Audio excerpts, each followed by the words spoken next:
Rabbil alamin. Kenapa? Karena Allah Subhanahu wa taala memberikan kita kesempatan dan memberikan kita keimanan sehingga kita hadir di tempat ini. Insya Allah majelis kita malam ini adalah majelis yang akan mengantarkan kita menjadi insan yang lebih baik. Apalagi di tengah-tengah kita hadir Al-Ustaz Muhammad Ridwan, Al-Ustaz Irga Pratama, dan teman-teman saleh yang lain, insya Allah semuanya dimuliakan oleh Allah. Amin ya rabbal alamin. Amin ya rabbal alamin. Salawat dan salam kepada junjungan baginda Nabiullah Muhammad sallallahu alaihi wasallam, Nabi yang menjadi teladan bagi kita, yang telah mengajarkan manusia, yang telah mengarahkan manusia, yang telah memperbaiki manusia, dan yang telah memanusiakan manusia yang ada di muka bumi ini. Bahkan ada satu guyonan yang pernah mengatakan, seandainya Rasulullah tidak diutus oleh Allah Subhanahu wa taala, maka mungkin tidak ada Al-Qur'an dan Sunnah. Dan seandainya tidak ada Al-Qur'an dan Sunnah, mungkin sampai hari ini manusia belum bisa membedakan antara yang hak dengan yang batil. Mungkin manusia belum bisa membedakan mana yang baik dengan mana yang tidak baik. Nah, ketika kita berbicara tentang kehidupan dunia dan kehidupan akhirat, ada satu statement yang mengatakan, man arada dunya fa'alaihi bil ilmi wa man arada al-akhirah fa'alaihi bil ilmi wa man aradahuma fa'alaihi bil ilmi. Siapa yang menginginkan dunia maka hendaklah dengan ilmu, yang menginginkan akhirat hendaklah dengan ilmu, wa man aradahuma, dan yang menginginkan keduanya hendaklah dengan ilmu. Dan alhamdulillah malam ini, meskipun ini hanya giliran saya berada di depan, mungkin besok atau lusa teman-teman yang tinggal di depan dan saya mendengarkan, saya lebih banyak belajar. Itu artinya kita betul-betul menginginkan keduanya. Karena almarhum Imam Al-Ghazali itu mengatakan, manusia itu setidaknya ada 4 golongannya. Yang pertama, ada manusia sa'idu fid dunya wa saqim fil akhirah. Ada manusia yang bahagia di dunia, tapi dia tidak bahagia di akhirat. Manusia yang bahagia di dunia itu manusia yang diukur kebahagiaan dari segi mungkin finansialnya, mungkin fisiknya, mungkin jabatannya, dan seterusnya. Manusia yang bahagia di dunia, apapun yang diinginkan di dunia ini, ketika urusan dunianya, dia bisa menempuhnya, dia bisa melaksanakannya, dia bisa memenuhinya. Maka dikatakan orang yang bahagia di dunia. Tapi kenapa dikatakan saqiyun fil akhirat, tidak bahagia di akhirat? Karena kelebihan dunianya tidak dia manfaatkan untuk akhirat. Hartanya tidak digunakan untuk bersedekah, waktunya tidak digunakan untuk beribadah, kesempatannya tidak digunakan sebaik mungkin yang diberikan oleh Allah Subhanahu wa taala. Jadi itu golongan manusia yang pertama menurut Imam Al-Ghazali. Yang kedua, ada pula manusia saqiyun fid dunya wa sa'idu fil akhirat. Ada manusia yang di dunia, di mata manusia yang lainnya sangat sederhana atau bahkan mungkin tidak cukup. Makan di waktu pagi belum tentu bisa makan di waktu malam. Ketika ada makanan waktu malam belum tentu ada makanan waktu siang. Tapi ketika kemiskinannya ini jadikan landasan bukan untuk mencela Allah, bukan untuk mengadu kepada Allah, ya Allah, gimana rasa adilmu, kenapa saya miskin padahal saya sholat, sementara ada orang yang tidak sholat tapi tetap kaya, ada orang yang tidak Islam tapi tetap kaya, di mana keadilanmu? Tapi ketika dia tidak menuntut hal seperti itu, dia tetap melaksanakan ibadah, maka menurut Imam Ghazali inilah nanti orang yang akan sa'idu fil akhirat, orang yang akan berbahagia di akhirat. Yang ketiga, ada golongan manusia sa'idu saqiyun fid dunya wa saqiyun fil akhirat. Ada golongan manusia yang celaka di dunia, celaka pun di akhirat. Aku biasa cerita ko temang kede. Alena to na ega gaduina. Alena to na liwa si macurita. Alena to na liwa si mamuja. Majatuh ke panah misalnya, itu mana sempatnya. Inilah yang celaka dua-duanya, tidak sukses dan tidak bahagia di dunia, akhiratnya sedikit ya bisa hidup maka itu. Karena engkau kesempatan yang Allah Ta'ala tidak dimanfaatkan sebaik mungkin. Padahal kalau kita ingin menghitung kekayaan terbesar sebenarnya yang kita miliki adalah kesehatan. Kekayaan terbesar yang kita miliki sebenarnya adalah penglihatan. Kekayaan terbesar yang kita miliki sebenarnya adalah pendengaran. Kekayaan terbesar yang kita miliki sebenarnya ketika kaki kita masih mampu berjalan, tangan kita masih mampu mengayuh, masih mampu memegang. Seandainya Tuhan mencabut satu kekayaannya saja, cukup penglihatan kita yang dicabut, maka pasti yang lainnya akan ikut terasa menderita. Cukup pendengaran kita saja yang dicabut, mungkin yang lainnya juga ikut menderita. Tapi begitu banyak kenikmatan kekayaan seandainya kita ingin ukur dari segi harta. Contoh, di sini ada tidak yang mau tukar sebelah kanannya dengan minumannya santri racing? Ada tidak yang mau menukar tangannya atau jarinya satu jari saja mau menukar dengan satu gelas, satu porsi minuman santri racing? Pasti tidak ada yang mau. Atau ditanya yang lebih besar, misalnya, siapa di sini yang ingin menukar sebelah kanannya sampai siku dengan motor dari Yamaha? Pasti tidak ada yang mau. Berarti lebih mulia, lebih kaya lagi yang diberikan oleh Allah yang menempel pada tubuh kita ini. Tergantung kita menggunakannya seperti apa. Ada pula kalau manusia yang sa'idu fid dunia wa sa'idu fil akhirah, bahagia di dunia dan bahagia di akhirat. Tentu kita semua menginginkan golongan seperti ini. Nah, lebih lanjut untuk menjadi hal seperti itu, maka kita yakinkan bahwa dunia ini hanya sementara, akhiratlah yang selama-lamanya, akhiratlah yang kekal abadi selamanya. Dengan apa yang bisa kita lakukan di dunia ini, kita bisa mencapai sa'idu fid dunya wa sa'idu fil akhirat, maka kita mulai dengan niat yang baik. Kita mulai dengan niat yang baik. Ada dalam satu kitab, kalau saya tidak salah itu Syarhul Hikam, diceritakan Rabi'atul Adawiyah itu pernah membawa satu obor dan seember air. Ketika beliau ditanya, untuk apa engkau membawa obor di siang hari? Maka Rabi'atul Adawiyah itu menjawab, saya membawa obor di siang hari karena saya ingin membakar surga. Kenapa saya ingin membakar surga? Karena manusia menyembah kepada Allah hanya menginginkan surga. Kenapa saya membawa membawa air dalam bejana? Karena saya ingin memadamkan api neraka. Karena manusia hanya menyembah kepada Allah karena takut kepada neraka. Makanya ada lagunya itu, dan seandainya surga dan neraka tidak ada, mau tidak, masih tidak, tetap tidak kita menyembah kepada Allah seandainya surganya tidak ada. Tetap tidak kita takut atau bertakwa kepada Allah seandainya nerakanya tidak ada. Maka niat kita itu semata-mata apa yang kita lakukan? Bismillah. Pasti kita tidak selalu berniat ingin melakukan sesuatu, kita awali dengan Bismillah. Bismillah itu penegasannya ba'diyahnya itu mengatasnamakan Allah. Kita tidak pernah memulai niat itu dengan ucapan bil jannah, dengan surga, dengan tujuan surga, atas nama surga.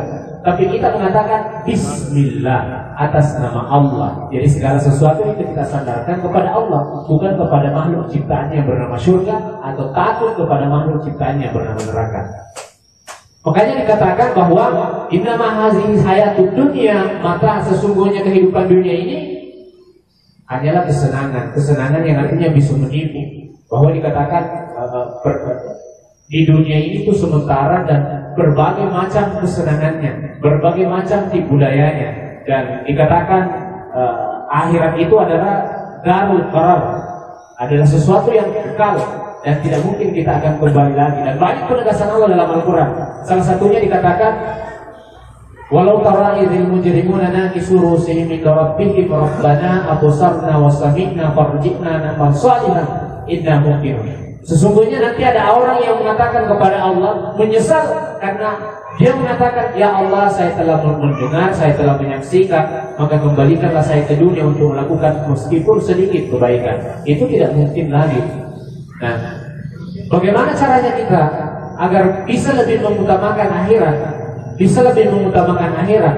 Jadi pertama harus dipahami bahwa ketika kita cinta akhirat, tidak mesti harus kita tinggalkan dunia. Saya ulangi, ketika kita cinta akhirat, tidak mesti kita harus meninggalkan dunia. Contoh, seorang sufi bernama Abu Hasan Al-Ghazali.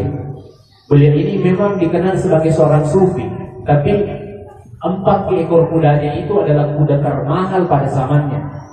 Kereta kudanya itu dipenuhi dengan hiasan batu mulia yang sangat mahal harganya. Jadi salah dari koma kedeki me akhiratku menimelo ulu, dia melo jamelino, dia melo nabung ini. Nah itu salah sebenarnya. Kenapa? Karena kita butuh dunia untuk mempersiapkan kehidupan akhirat. Contoh, kita ingin memperbanyak amal sedekah, tapi kalau tidak ada duit, kalau ya sedekah, senyuman tak bawa. Mengatakan setiap orang irunku senyum, calon irunku anggota senyum, siki ini tata senyum, siki senyum tutup di bawah sama kerjaan goteng agar wasana ini. Si runtut tak mengisi tanah, lalu dia cek mau bute-bute isi. Kalau dia najong ke isi nama buka. Artinya apa? Ketika kita mengerjakan dunia, maka niatkan dunia itu sebenarnya bisa menjadi ibadah. Kalau menurut Dr. Prof. Nasruddin Umar, apapun yang kita kerjakan ketika kita mengatasnamakan Allah Subhanahu wa Ta'ala, itu bernilai ibadah. Ketika kita mengatasnamakan Allah Subhanahu wa Ta'ala, tentu bukan mengatasnamakan dari niatnya saja, bukan mengatasnamakan ucapannya saja, tapi apa yang kita lakukan tidak kontradiksi atau sangat relevansi dengan agama Allah, maka itu sesungguhnya dunia yang mendukung kepada akhirat. Makanya Ali karramallahu wajhahu itu memesankan, "Ikmal lid dunya ka'annaka tamutu gadan, ka'annaka ta'ishu abadan."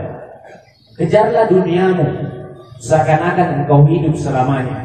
Berarti Pengelut Ali dia menyuruh kita untuk mencari harta yang sebanyak-banyaknya, dalam tanda kutip harta yang halal.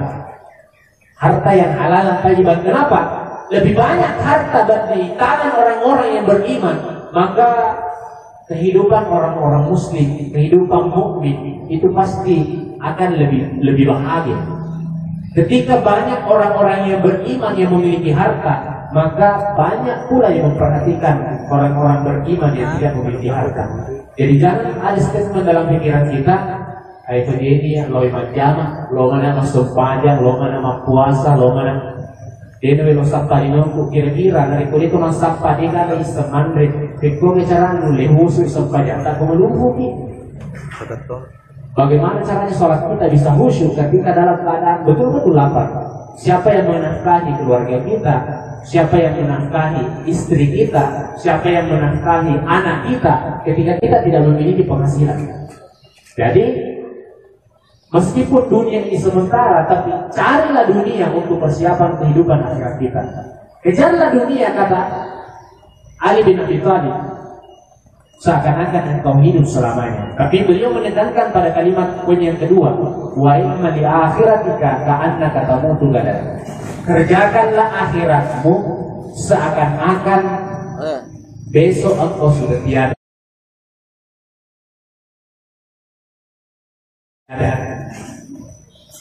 Ternyata ini pembelajaran terbesar ketika kita selalu ada dalam benak bahwa akhirat itu selamanya. Ketika kita sudah meninggalkan dunia, kita tidak mungkin akan kembali lagi, dan tidak ada istilah remedial sebuah kebaikan. Ini adalah kesempatan emas kita selama kita masih hidup di dunia. Makanya teman-teman lota, aku rigo mapuran lalomo antara ringan igo mangolomo hakibune wat kusidengerem. Belajarlah dari masa lalu, kemudian persiapkan masa depanmu. Tapi yang lebih penting, pergunakan sebaik mungkin waktu yang diberikan oleh Allah yang sekarang ini. Kenapa? Karena kita tidak bisa menjamin berapa jam lagi umur kita, berapa hari lagi umur kita. Makanya karena Allah wajib memasangkan, kerjakanlah akhiratmu seakan-akan engkau besok engkau sudah tiada. Seandainya para ketua ini Saya ambil contoh, bendahara Baitul Subuhan ini memiliki daftar nama-nama siapa yang akan dijemput oleh malaikat maut. Dia hanya menanyakan di grup, oh ternyata malam Kamis ini taklim terakhirnya Ustaz Ridwan misalnya.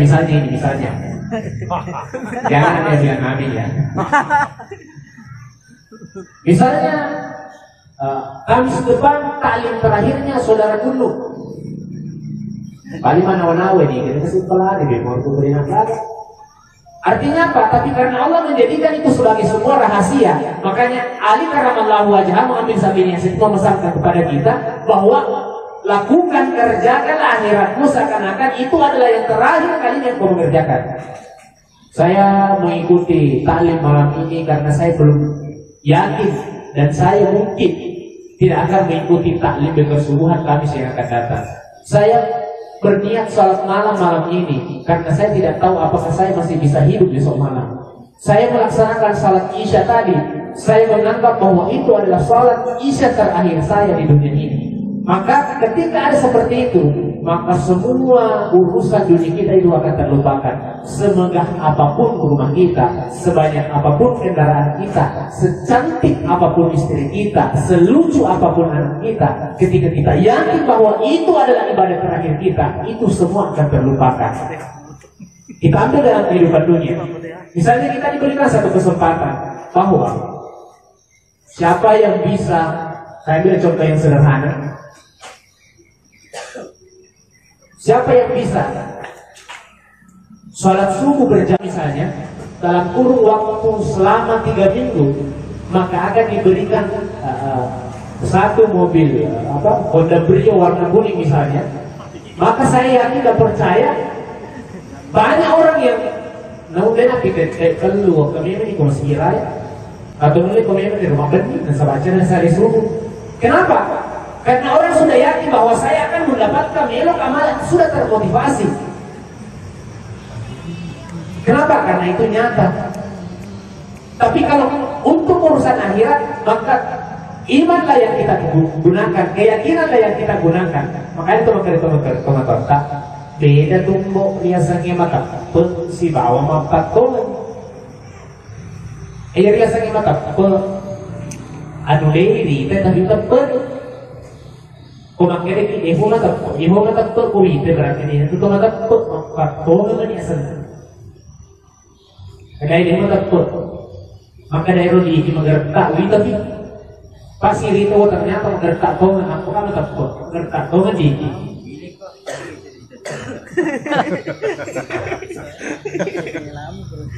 kaya na ito natagpo saan na magpatong naman niya. Para itu yang dimuliakan oleh Allah Subhanahu wa Ta'ala. Jadi yang pertama itu kan yang harus kita pahami, jangan kita mengambil satu statement bahwa untuk mendapatkan kekekalan akhirat kita mengesampingkan kehidupan dunia. Untuk memperoleh kebahagiaan akhirat kita harus tinggalkan dunia. Bukan meninggalkan dunia dalam bentuk fisik, tapi meninggalkan dunia itu ketika kita berhadapan dengan Allah Subhanahu wa Ta'ala. Salah satu contohnya, ya ayyuhalladzina amanu idza nudiya lis-salati min yaumil jumu'ah fas'au ila dzikrillahi wa dzarul bai'. Allah Subhanahu wa Ta'ala menyuruh meninggalkan dagangan kita atau urusan dunia kita hanya ketika masuk waktu salat. Ketika selesai waktu salat, fa idza qudiyatis sholati fantashiru. Nah, ketika selesai melaksanakan sholat, maka Allah tetap perintahkan ke kita bertebaranlah untuk mencari rezeki. Kenapa? Karena kehidupan akhirat itu tidak bisa maksimal kita persiapkan tanpa kehidupan dunia yang memadai. Kenapa? Contoh, rukun Islam yang kelima adalah sholat.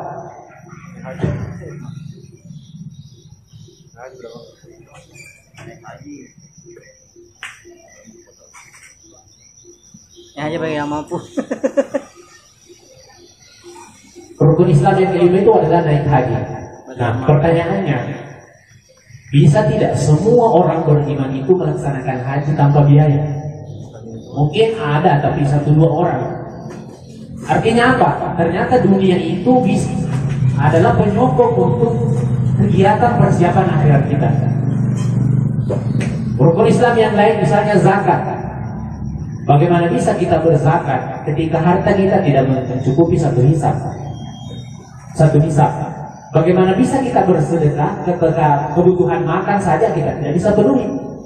Tapi coba ketika semuanya terpenuhi, ketika semuanya tercukupi, maka pasti dengan mudah. Dan ketika iman itu ada, maka kita akan menitipkan harta kita. Mungkin kita titipkan di madrasah, kita titipkan di pesantren, kita titipkan di rumah tahfiz, kita titipkan sama teman-teman yang membutuhkan. Nanti kita jemput di akhirat, insya Allah. Dan kalau kita ingin melatih kehidupan akhirat kita, misalnya dalam bersedekah, jadi tidak usah terlalu bahwa saya ingin bersedekah 10 juta, tapi 10 jutanya 10 tahun sekali. Biar hanya 20.000 yang penting setiap hari, atau biar hanya 20.000 yang penting 1 kali 1 minggu. Saya punya satu kenalan, beliau ini tidak banyak, beliau ini hanya menyisihkan hartanya 20.000 1 Jumat. Dia hanya menyisihkan hartanya itu 20.000 1 Jumat, dan itu istiqamah sejak tahun 2017 sampai sekarang. Jadi tidak pernah dalam 1 Jumat dia selalu menginfakkan hartanya jumlahnya 20.000 setiap 1 minggu. Kalau kita ingin menghitung, ya mungkin tidak seberapa, tapi dia istiqamah setiap Jumat 20.000, setiap Jumat 20.000. Bisa tidak saya membantu teman-teman yang atau ketua yang ada di kesubuhan? Bisa tidak? Bisa. Siapa teman-teman yang membutuhkan atau ada keluarga yang membutuhkan, tidak usah terlalu banyak. Yang penting kita istiqamah. Kenapa? Karena ketika kita berbicara tentang kehidupan dunia dan akhirat, atau kita melihat di kehidupan dunia ini, terkadang ada 2 golongan manusia yang kita dapatkan. Pertama, terkadang kita mendapatkan manusia sudah tidak berjudi, tidak begal, tidak khamar, tidak berzina, tapi juga tidak puasa, tapi juga tidak sholat. Ada tidak manusia seperti ini? Tidak puasa, tidak judi, tidak mencuri, tapi juga tidak sholat. Ada juga golongan manusia sholat, puasa, tapi judinya jalan. Ada juga golongan manusia seperti itu. Atau ada juga golongan manusia yang sholat, tapi ceritanya tetap jalan, puasa, ibadahnya tetap jalan. Itu yang saya pernah sampaikan di beberapa pertemuan sebelumnya, yang sering menceritakan teman-teman para ketua yang tidak hadir di depannya misalnya. Itu hal-hal yang sesungguhnya hal-hal yang seharusnya kita tinggalkan, yang seharusnya kita tinggalkan. Yang kedua, kalau kita ingin berbicara antara dunia dengan akhirat, kita menganggap bahwa akhirat itu kekal abadi, kita menganggap bahwa dunia itu sementara, maka persiapan kehidupan kita menuju akhirat jangan kita pikul sendiri. Contoh, kita memiliki motor. Setelah kita memiliki motor, kita yang mau semua memenuhi kebutuhannya, kita yang mau menyediakan olinya, kita yang mau menyediakan bensinnya, kita yang mau menyediakan bannya, pokoknya semua aksesorisnya kita yang menyediakan. Itu tidak bisa. Tapi ketika kita punya kendaraan, kita punya mobil misalnya, maka pasti ada orang lain yang punya bengkel, orang yang lain yang punya aksesoris mobil, orang lain yang punya peralatan yang bisa kita gunakan ketika yang kita pakai ini sudah tidak layak lagi dipakai. Begitupun kehidupan akhirat kita. Jangan kita semua yang memikul di dunia ini. Artinya apa? Alena minat Tuhan, menganggap orang lain tidak bisa menjadikan jalan untuk menambah pundi-pundi persiapan kehidupan akhiratnya. Hanya menganggap bahwa saya tidak bisa sumbang ini, saya tidak bisa sedekah ini, saya tidak bisa bergaul dengan ini, saya tidak bisa bergaul dengan ini. Kenapa? Karena kalau saya bergaul dengan ini, bisa-bisa saya ikut tidak sholat. Kalau saya bergaul dengan ini, bisa-bisa saya ikut berjudi karena dia seorang penjudi. Kalau saya bergaul dengan orang ini, bisa-bisa saya ikut nyabuk karena dia orang ini suka nyambung. Kalau saya bergaul dengan orang ini, bisa-bisa saya mencuri karena dia adalah pencuri. Mestinya jangan tanamkan hal seperti itu, tapi berusahalah kita yang mewarnai mereka. Berusahalah menjadikan sahabat semua kalangan. Menjadikan sahabat itu bukan berarti mengerjakan yang mereka kerjakan, tapi setidaknya kita menjalin silaturahim atau menjalin silaturahmi agar kedepannya nanti lambat laun kita yang mempengaruhi mereka sehingga mereka itu sadar bukan karena kebiasaan yang kita berikan, tapi mereka sadar karena pemikiran mereka menganggap bahwa salah lah yang saya lakukan. 3 malam yang lalu itu saya ketemu dengan seorang teman. Beliau itu dari Mamuju. Beliau itu bercerita kepada saya. Saya kenal beliau itu tahun 2012-2013. Ketika pertama kenal, beliau itu setiap malamnya hanya main judi. Setiap malamnya.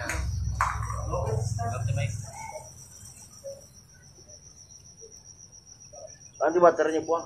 Pokoknya banyak hal-hal yang dia lakukan itu betul-betul menyimpang daripada agama. Dan ketemu setelah beberapa tahun, dan akhirnya 3 malam yang lalu saya ketemu, saya berbicara. Beliau itu mengatakan, Ustaz, biasa kita di beli kesubuhan, makan kedua kesiwa di jaman duit-duit. Barangkali saya mengatakan, setidaknya kalau kita malu untuk bergabung, saksikan saja setiap malam Kamisnya atau subuh Ahadnya. Karena dia mengatakan, saya sudah jenuh dengan kebiasaan-kebiasaan buruk saya. Ternyata itu dampaknya kembali ke saya.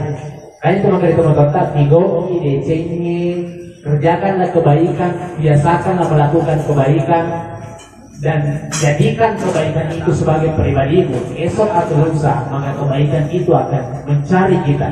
Kebaikan itu akan menjemput kita. Kebaikan itu akan datang kepada kita. Begitu pula sebaliknya, ketika ada sebuah keburukan yang kita lakukan, kejelekan yang kita lakukan, maka esok atau lusa, maka itulah yang akan kita petik pula apa dari apa yang kita kerjakan.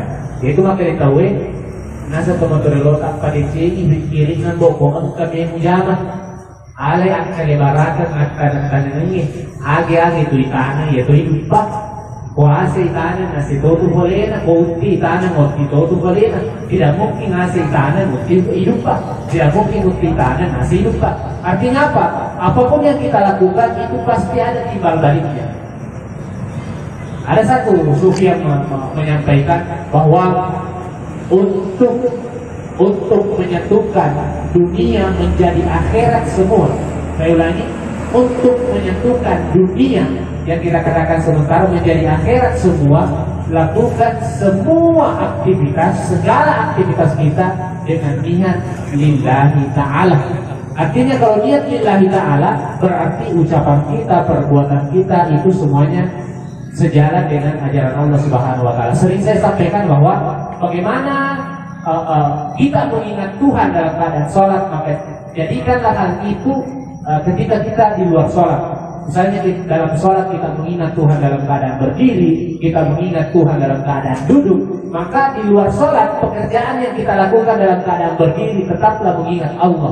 Pekerjaan yang kita lakukan sambil duduk tetaplah sandarkan kepada Allah Subhanahu wa Ta'ala. Agar meskipun itu urusan dunia, mau itu urusan pengabdian ataukah jabatan ataukah perdagangan ataukah wira swasta dan sebagainya, ketika kita sadarkan kepada Allah Subhanahu wa Ta'ala, maka itu dinilai sebagai sebuah ibadah. Nah, yang ketiga, yang terakhir, untuk menjadikan dunia ini atau belajar dari dunia yang sementara dan akhirat itu selamanya, maka camkan dalam hati kita, tanamkan dalam keyakinan kita bahwa sesungguhnya ketika urusan akhirat yang saya persiapkan, mungkin saya tidak akan dapat hari ini, tapi pasti saya akan dapat esok lusa. Tapi ketika urusan dunia yang saya persiapkan, maka satu hal yang pasti, kalau dia tidak pergi atau menghilang, maka saya yang akan meninggalkan atau mati duluan. Ketika kita mempersiapkan harta yang banyak, kalau harta tidak diambil orang, mungkin kita meninggalkan dalam kematian. Tapi kalau akhirat yang kita persiapkan, mungkin kita tidak lihat di dunia, tapi akan menunggu kita di akhirat ketika kita lakukan dengan satu konsepnya, lillahi ta'ala. Akhiru kalamu billahi taufiq wa Assalamualaikum warahmatullahi wabarakatuh. Waalaikumsalam warahmatullahi wabarakatuh.